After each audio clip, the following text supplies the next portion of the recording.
What are you thinking about the same of Vi? Do you think she's a VGI candidate? I don't know what a VGI is. If Vi's a candidate for anything, I think it could be a visual update. I don't think she's in a bad spot though, but like, she's just older. But overall, it seems like Vi is in a fine spot, both from a visual standpoint, a gameplay standpoint, just an art standpoint. Like, she's chilling. So yeah, I don't know if Vi like would demand any sort of real update. She just kind of chills and works as she does. The only concern I'd have for her is like over the last couple years, she's like gotten a lot more present in ProPlay, which, monkey paw twitches. That was my goal when I updated her years ago.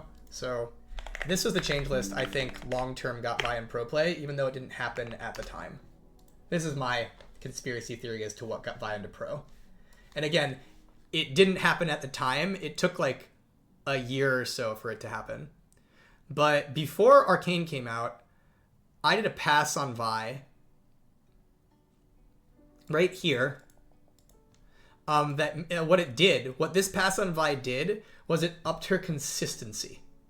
So before this, you'll notice that cease and desist. Knockup duration on changed from 1.4 seconds from varying between 1.25 and 1.49. Vi had this old buff structure that made it so there was variation in her ultimate.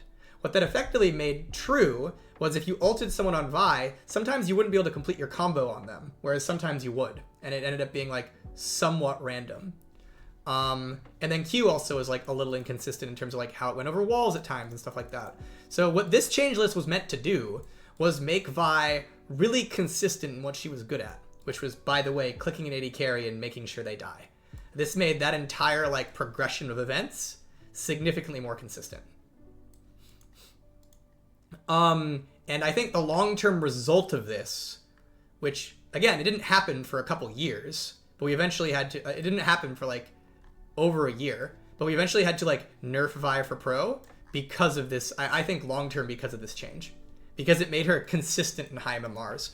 And when you're looking at a character like Vi or Malphite or whatever in high MMR and you're asking why would I play that when like, they may be a bit lower on the outright outplay agency side, it's usually about consistency. Like, you bring them to guarantee something will happen, right? Like, you pick Vi when you see Zeri on the enemy team and you're like, this is definitely going to work. Like, she's not going to get away from me, right?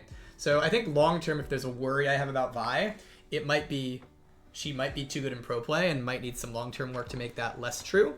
And the reason that would be bad is because Vi is not for the skill god players, right? Like, Vi is like one of those more simple, straightforward characters.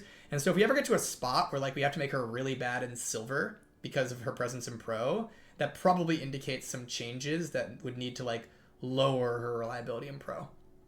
Anyways, that's not an immediate problem. That's not like something I'm like, we gotta do this right now. But just noting that like Vi has definitely like had a presence in the pro game over recent seasons. Like, let's take a look at her, like what she's doing right now. Like 14-6. Yeah, like Vi right now in jungle is like one of the highest presence junglers. And it's not like completely dominant. Like, she's not 100% pick ban. This season she's been in the 50%. But there's probably an amount of time where like this eventually gets kind of stale and maybe like we should like rotate her out for a bit. And like that would be the worry I have. It's just like, given how present she is in pro, that's like a challenge. Now, the complexity of Vi being present in pro is a lot of the reason she's present in pro is because of like these characters. Like, she's present to like deal with Kalista. In 14-6, it's like if the enemy locks Zeri or Kalista, like Vi is the jungle counter for these characters. Like, and by the way, I'm gonna note that like they don't always pick Vi against these characters. They'll pick Vi against immobile characters like Jinx. Like, Vi is versatile. She has a lot of options. But like, one of the complexities about balancing Vi for pro right now is if you look at this presence, you might say, oh, that's too high. And it very well could be. But then if you look at like what she's up against, it's like, yeah, if some of the most popular AD carries are like Zeri and Kalista, I would expect Vi to be the pick against them. So it's like, how good is too good? How countery is too countery? That's a scary thing for Vi to be think about. Oh my god, it's egg yolked. I miss you too, man. When are you gonna come to LA? Come hang out, buddy. I'm too afraid to travel. Egg yolk, you wanna go to Vegas? You wanna go gamble all our money away? You wanna go request donations from Twitch chat and then put all the donations on red? I think we should do that. We should go Gamba. Man, I've been playing I've been looking at poker recently. So I played poker for the first time ever in Vegas a few weeks ago, and I had the best time ever. It was so fun. Like poker against like real people for real money. I play poker. And now I kind of want to play more poker. It was so fun. Like, oh my god. But this is bad, by the way. It means I'm going to get addicted to gambling. So, gotta be careful. Why gamble in Vegas when you can gamble on the ladder? True, dude. Every time you hit the play button in League of Legends, it's basically like the roulette wheel. So, yeah.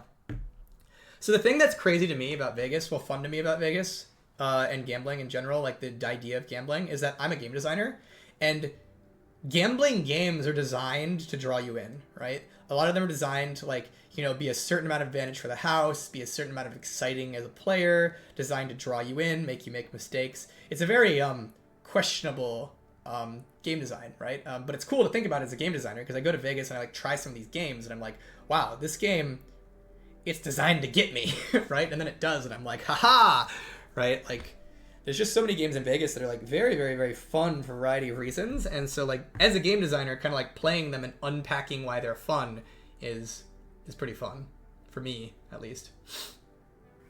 Yeah. When it comes to gambling in games, there's this really weird problem in that gambling is definitely exploitative and dangerous and addicting. So like gambling, like in the abstract, is negative for players. Like it's like, you know, gambling is a scary thing. But one of the reasons everybody gambles is because despite the fact that it's dangerous and addicting, it's also incredibly fun, right? Like you go to Vegas and a lot of those people are having a great time, right? Like gambling is fun, right? And so you have this thing where it's like sometimes if you put gambling in your game and other your competitors have gambling, if you take it out, it actually makes your game less fun, even if you're like not doing the predatory thing. A really easy example of this is card packs. Card packs and collectible card games actually make the game significantly more fun for most of the players who are playing it. And it's not just because of the gambling aspect. It's also things like, it's really fun to like crack open a Ragnaros and be like, oh my god, I got a Ragnaros. I'm gonna go make a Ragnaros deck. And that's actually more fun and less overwhelming than giving the player 200 cards and saying, hey, you have all 200 cards, go make whatever deck you want. Most players actually have a better time and a more understandable time if you give them 20 cards and say, hey, here's your 20 cards, do what you will, P.S. one of them is Ragnaros, right? And so there's this weird thing about card games where it's like, if you were to make a card game that didn't have card packs, that game could be fun, that game could be cool, but it might actually put your game at a disadvantage compared to Magic the Gathering. Because despite the fact that your game is less predatory, and, you know, less money extracting and scary, it just turns out that opening Magic card packs is really, really freaking cool and results in like really enjoyable deck building experiences in a way that a game without card packs isn't going to be able to offer. So it's this complexity of sometimes by making your game more okay, if that makes sense, you can actually make it less enjoyable than a comparative game that maybe does things that are more suspect. Gacha is like this as well. As much as people complain about Gacha, for a lot of players, Gacha is like one of the primary reasons they enjoy those games. Like, I play Genshin Impact. I freaking love rolling for 5 stars. And it's not just about the gambling aspect again. It's not just because I like gambling on 5 stars, but it's also because I'm not guaranteed to have every character, because of the gambling aspect, it makes it so that the characters I do get, I really love. So like, I'm a Diluc main, I'm an Ayaka main, right? And it's because those are the ones that I saved up for and rolled for and, you know, got my party and then decided to build up.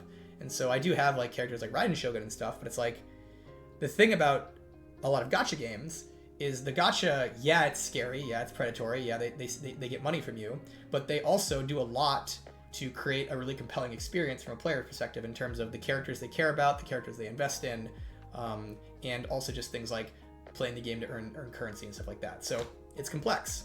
It's a complex space. Yeah. TFT hits the cards gambling without the money investment. Yeah, this is one of the reasons TFT actually I think does really well, is that TFT at its core is a gambling game. TFT at its core is a slot machine. And that's really, really, really, really freaking fun, right? It's super fun to go into TFT and like try to roll for 3 stars. It's super fun to go into TFT and try to hit. And sometimes you don't, sometimes you do, and that's super, super, super, super fun. And so yeah, it's like, it's kind of noting that like you know, gambling is this very predatory concept, but it has this challenge of being, despite the fact that it is a predatory concept, being very enjoyable from a player perspective. Yeah.